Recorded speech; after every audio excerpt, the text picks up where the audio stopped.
เหลืออีก5ให้สุดท้ายพี่น้องอาพามาเบิ่งทีมเกี่ยวเขานะสบายดีเด้อพี่น้องสบายดีเบิดสุขสุขคนนะ มาเกี่ยวเขาเตี้ยนี่ สบายดียามใส่สายพี่น้องตอนนี้สิเที่ยง เกี่ แล้ ยว ว เขาเตี้ยของบ้านเมืองเลย เข้ากับซ้ำกับผู้เจ้าเราก็เห็ดซ้ำผู้เจ้านั่นเนาะเห็ดสูงไรก็เกี่ยวยากต่อ ตำไรจะเกี่ยวยากปวดแอว รุ่นนี้นอนเกี่ยวโลด ร้อนมาได้ที่พี่น้องน้ำนี่เขาต้องแม่พี่น้องฟอกฝ่ายได้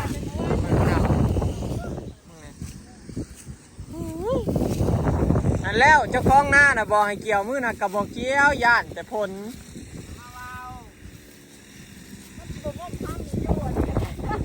เดี๋ยวฮาสิบอกให้เด้อมันสิฮับนี่มืออื่นกับมือฮื้อยาวเลยบ่ได้ฮื้อ จ้างน้ำมือเนี้ยสิฮือ ใครดอก น้อง ตรงฮื้อและคัดตรงเฮาบ่ทันฮื้อน่ะก็ทาไปเก้าอยู่พุ่นแหละ จะมาแห้งแล้วพี่น้องเอ้ย เข้าไปตอนนี้แบบแล้วเมื่อวานนี่ แดดแน่ สิได้เศร้าเอาเข่าแล้วบาดนี้ เต้าเขาจะว่านกล้าดี ของเฮาน่ะวิทย์แล้ว อันพ้นมือมีดอกป่าดอกมือเรื่องมือมีพ่อน่ะจะไม่ว่าผม บ้ามือเดียว ป่าดอก อย่างเฮิงก็2มื้อ ไม่ต้องมือเขาเกี่ยวกับน้องบ้าน อืมแม่น น้องป่าเมื่อเดียวนะมันเป็นอย่างเนาะ พี่น้องคิดเอาฮะประวัติศาสตร์ป้ายังลงโต่ง 10 เดือน 11ป้ายังลงโต่ง ไม่เคยเห็นเนาะ เออเอาไปมาน้ำก็เต็มให้เต็มคันพ่อเห็ดหน้าแซงได้กู เดี๋ยวเขาจะนะพ่อแม่ก็ไปหน้าแจ้งกันนี่จะบ่มีจ้อย แม่นแล้ว พี่น้องเอ้ยเคยเห็นฝนนี่ ฝนตกปีเนาะ ดีโพดดีโพ ปี ด นี้ดีผลนี้ บ่จงมาจกปีหน้าแน่บ่เนาะ เออ จกอัตบีเดียวเมื่อเราโต เจ้าปีหน้านี่แห้งแล้งป้านยังหัวจัก จกอัตบีเดียวน้ำตายแล้วเนาะเดี๋ยวละ มีสบุญกับมาพี่น้องมึงสบายดีไหมเท้าแรงมือแรงค้นเข่าเฮาพี่น้องหมัดเข่าเฮาเนาะแล้วของขู่แฝดช่วงเช้าเมามันแล้วมือแรงของห้องเฮาตอกแล้วบ่แล้วกับเมื่อก็ได้นะเนี่ยบริเวณหน้าเฮาดอก เมื่อเขาประจงกูเด้อได้เห็นหาเที่ยวนี่ได้ เอ้า ขึ้นไปนี่จับตุ้มก็ได้ ป้าไว้จักชอกจามให้ป้าเราเกี่ยว หาให้ใหม่ก็ได้ได้พออลิสนะ โอ้ยถ้าเจ้าหาได้คือเฮานี่เฮาอะสุดยอดแล้ว ใช้พอเกี่ยวข้าวหน้าไปทำมาแล้วก็ หน้าเกี่ยวเขาวหน้าไม่เท่าบ่แล้วไม่เท่าไรนี่มึงมายังเสียวมันไม่เท่าไรนี้แล้ว เป็นยังโอ้ยเกี่ยวบ่แล้วป้าไว้เราหาย1เราหายไรเมื่อละ เขาส่งกลับบ้านเลยบ่ ส่งกลับบ้านเลยเขาอ่ะอลิสก็ออกมาหน้าพี่น้องบอยออกมาช่วยกันคันนั่นคอกคันแขกกันนะออกมาป้าไว้อยู่หน้าออกมาเล่นหน้ามือนี่อากาศดี อากาศดีมากนะ มาเล่นน้ำไม่เท่ามือนี่ก็นาสิแล้วไม่ต้องขับเถียงนี่ละเนาะเมาให้มันแล้วแหละขับเถียงจักรกับ3 จักรที่4มันตัดผมเป็นให้แมนสีเครื่องอยู่สิแล้วมันผ่อนมาได้คันเร่งแห้งผแตกสะอันนี้ตัดขี้ไล่แล้วก็ขี้ขันมัดเลย ก็แม่นคันนี้ตายแล้วบ่ ต้องปรับกระบิวมันใหม่ ข้าแมนตัดขี้ไล่ก็ได้อยู่ดอกพี่น้องแต่ว่าบัดแล้วเฮาเพิ่นเป็นคนหมัดอันนี้ ถ้าเฮาบ่ได้หมัดเฮาก็สิตัดสะไปอยู่บัดแล้วเฮายังได้มาหมัดมาฮื้อหรือเท่าแลได้จักสอบแล้วปั่นนะรวมแล้วนะ100เท่าไหร่ปลา110 120เพื่อปั่นตัวนี้สิบ่130 40ปีนี้เข่าคนงามเลยพี่น้องได้เข่าได้มาทะเลื่อนกันได้จะได้เกือบ200ฮะ200ป๊อดโจชาติจนอยากจำจิ้มาปุ๋ยหน้าลายเราได้เข่าลีพี่น้องมาทะเลื่อนปีนี้สุดยอดเนาะ เราสิปีหน้าเราสิปะพุยเลย ปีหน้าเราสิค้นใส่ลายกว่านี้พี่พุ่นแล้วเราสิบ่ใส่พุยบัดนี้เลยดินเฮาเสียดินงามขึ้นเรื่อยๆเนาะคือหน้าเบาเล่คือกันพี่น้องเพิ่นยังบ่ทันเกี่ยวเนาะเพิ่นเกี่ยวบ่แล้วบ่สิไปเกี่ยวกันหน้าเบาเล่น่ะปกติบ่ได้ใส่ฝุ่นน่ะได้60แล้วใส่ฝุ่นน่ะได้เป็น100แต่ละปีน่ะทบครึ่งเลยปีหน้าบ่ให้กว่าสิเอาขี้หมูมาใส่อยู่พี่น้องแถวหน้าเฮาเอาขี้หมูหักสิเอาขี้หมูดอกเพราะว่าขี้หมูมันงามกว่าขี้งัวน่ะใส่ร้ายก็ยังบ่สู้ขี้หมูไงสู้ขี้หมูบ่ได้อีหลีพอทะเลิศแล้วใส่ขี้หมูนี่สุดยอดเลย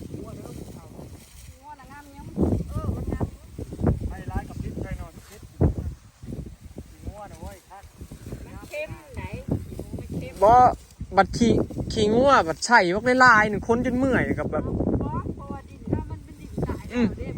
แม่นเพื่อสิพื้นก็เลยปีหน้าว่าสิซื้อขี้หมูเอา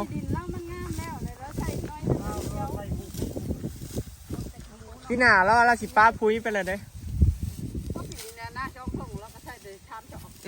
นั่นแหละปีหน้าเราสิป้าคันใส่กันได้ดั้งซอฟเราห้าวบต้นทุนสูงเนาะเบิดพุ้ยไปแต่ได้สอบทำมาใส่พุ้ยผัดแหงบ่ได้ได้ป่ะนี่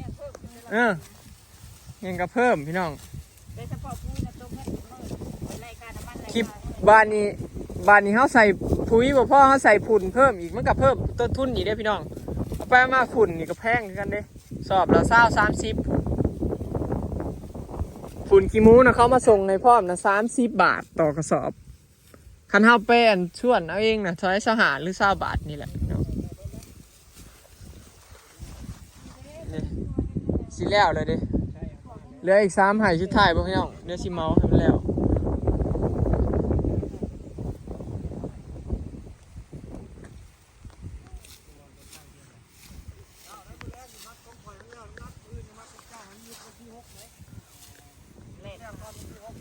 มื่นพะเท้ามื่นเขาบอกให้ไปรับจ้าง6,000เราสิมื่นเขาให้ไปรับจ้าง6,000เขาโทรมาบอกทะเลบ่ให้ไปแล้วเกี่ยวเขารับมาแล้วเราสิคือเราเริ่มให้ไปซ้ำจากของไผ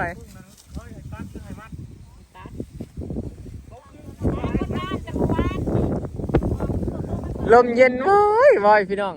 อากาศดีเนาะบ่ฮ้อนเบิ่งในฝนสิมาอีกเลยนี่ขวบเก่า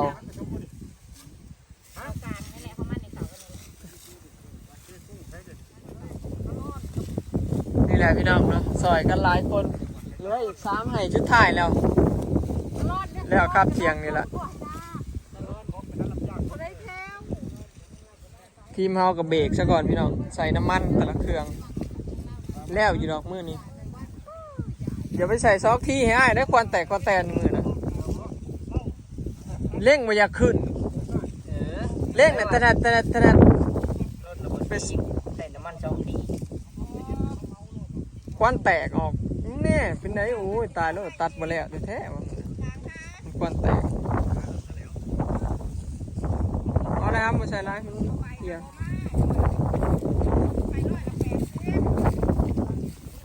แล้วนี่บอยยังสิออกงานอยู่พี่น้องได้เมื่อชิปตัดเชิญเบาเลยนี่นะทอดกับพ่อตัดเข่า2 คนแม่นบ่ไปดีพี่น้องก็แล้วสิเมื่อตัดซอยเขาซะแม่เบิ่งเขาเจ้าอ้นฟังผู้หญิงนี่ตัดเข่าให้ผู้หญิงกับอีเตยก็ผัวเท่านั้นแล้วก็แม่นเลยฉะนั้นสิเมื่อซอยอีพอพุ่นน่ะซะ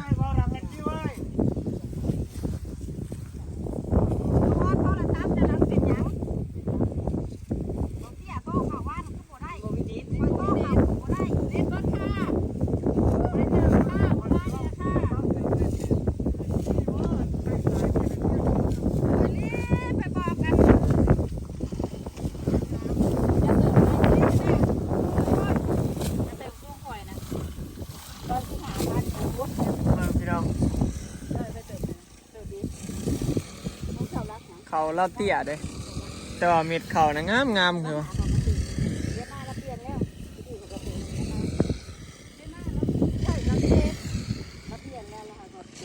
เขาเรางามชมได้เขาไล่พี่น้องเขาเป็นทะเลเสมอกันเนาะมึงเนี่ย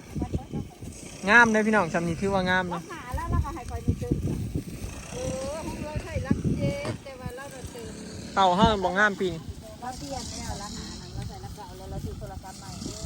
ใส่รักเก่า อีเมลจักไปใช้ไปขุดอีหยังกับเสามาล่าบ่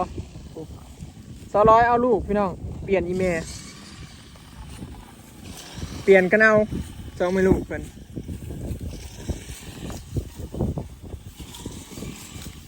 ใส่กระดูกเงินลายกระเบือ บัดปล่อยออกมาผมบ่มาเด้บัดให้ออกมาเกี่ยวเขาบ่ออกบัดย่ำแล้วอยากออกพุ่นแล้วแล้วแต่อารมณ์แล้วนะอีเมลเกี่ยวเขามื้อน่ะเมื่อยบ่ออกพุ่นน่ะ มามื้อน่ะเพิ่นอยากออกมาเอาแม่จะออกด้วยวะมาแล้วออกมาผมเมื่อยกูมื้ออื่นจะออกอยู่แม่ เมื่อยเพิ่นน่ะบ่บอกนะ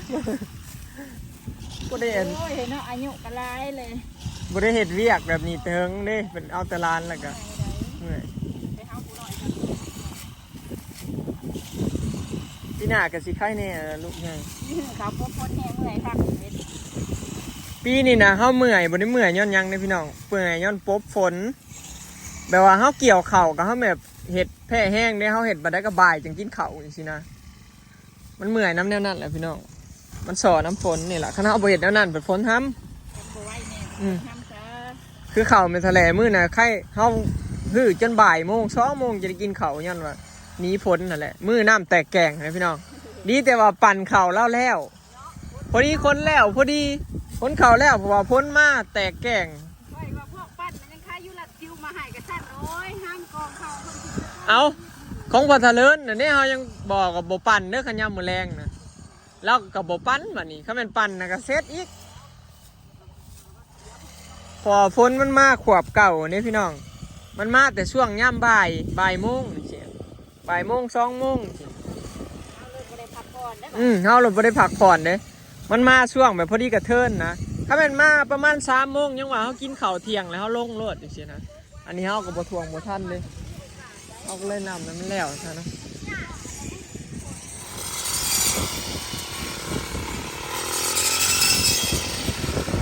สองให้ใช่เนาะ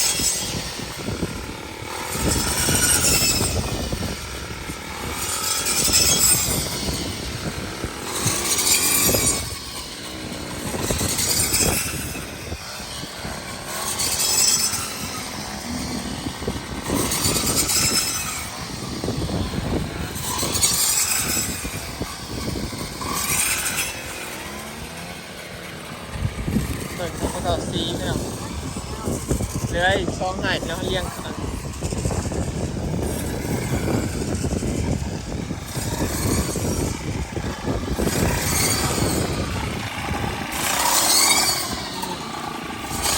มือโปรมาแล้วไว้ในนอน มาจังหันมูพี่น้องตึกแม่พี่น้องไปหาปลามากินเที่ยง พอน้องเมยมาตึกแคพี่น้องได้ปลามาลายอยู่เพิ่นว่าเพื่อได้ปลาเพี้ยกับปลาขาวพี่น้องพอน้องเมยไปแต่เมื่อคืนนี่ อย่าลายนะหากตรงนี้พี่น้องเอ้ยใบพวกเราผลใบ บ่ได้พ้นเลย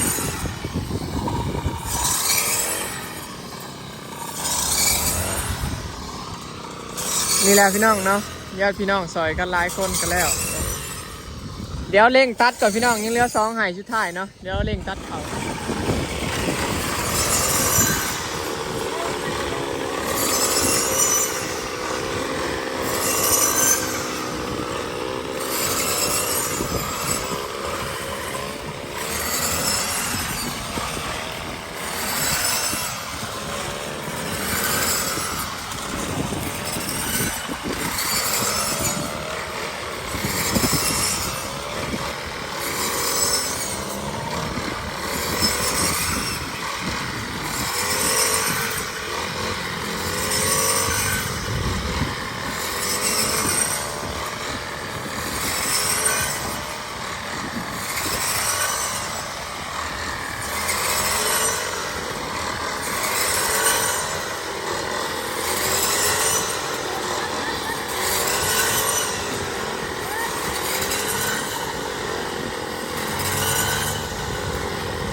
ตัดมวนหันไม้ตัวนี้จับไม้ไม้ แล้วบ่ต้องหันก็ได้ ตัดมวน แล้วไปแล้ว ตั้งแง้มหมดไม่ได้ขาดก็ต้องบอกก่อนนะจะทุบไปเลยแง่ๆหน่อยเขามันคิดว่าไว้เนี่ยที่ลมๆมาพี่อันนี้ก็หันไม้เลยที่ลมๆมันจะขาดเขาตัดแล้วมันจะใน แป้นเติร์ดบาดนี้แหนมเบิดทงบ่มีเข่าแล้วพี่น้องเมืองไงเหลือแต่ต่อเพื่องและบาทนี่เบิดบรรยากาศทุ่งนาสีทองเขาเบิดแล้วพี่น้องจบบริบูรณ์เนาะแล้วเบิดสุขูสุคนบาทนี้เหลือแต่หื้อมือแรงเนาะคลิปนี้ก็สิขอเก็บภาพบรรยากาศไว้ซ้ำเด้อนะพี่น้องเสร็จเรียบร้อยนาคูแฝดเนาะแล้วคาบเศร้าไปแล้วสบายดีขึ้นหากินข้าวพี่น้องวันนี้มือแรงลุยนาเขาต่อ แล้วน้องเขาให้มันใส่ แล้วเห็นบ่ป้อนข้าวนี่เนาะ แล้วยันพอเต่าซีมา เ